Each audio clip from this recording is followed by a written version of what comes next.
AMA Plaza was built for IBM back in the 70s, and it might be the best example of modernism in the world. The last work by the father of modernism, Ludwig Mies van der Rohe. Why not start with the best? What is it? Modernism is a glass and steel black box. Relatively simple, albeit delicate balance. My favorite part?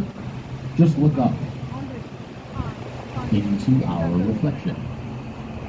That's us, right there. Yeah, you can wave to yourself. That's kind of the idea. How do you look? I am not joking even a little bit. Easily my favorite part. City within a city. Here at those Marina City Towers, there's daycare centers, movie theaters, bowling alleys, grocery stores, offices, fitness centers, shops, restaurants. I mean, he really built a little city within the city in his buildings, and it's kind of become the standard today, especially in the luxury market. All the buildings going up around here, they don't call themselves city within a cities, but they are. Architecturally, whether it be of the bridges themselves, or you'll see bridge houses where the bridge operators were formerly staffed full time. They're all different. The Lake Street has always been a favorite of mine because it was built in 1916. Merchandise mart, 4.2 million square feet for reference. It had its own zip code for a while.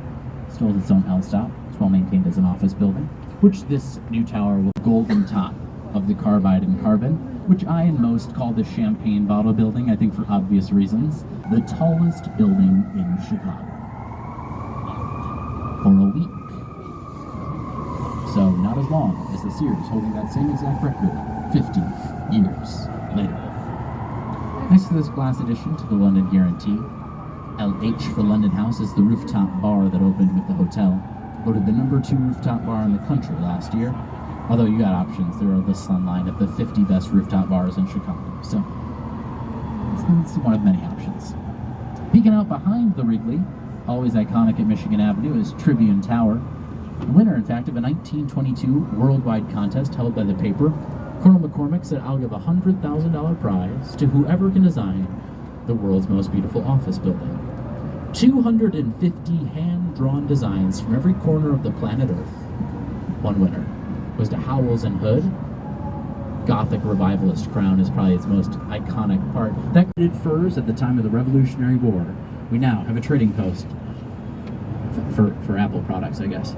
This is a flagship store from 2018. A flagship store, so it's not like other girls. Each pane of glass was 6 figures handcrafted in Germany, shipped over one by one. No expense spared. Sir Norman Foster's firm behind it.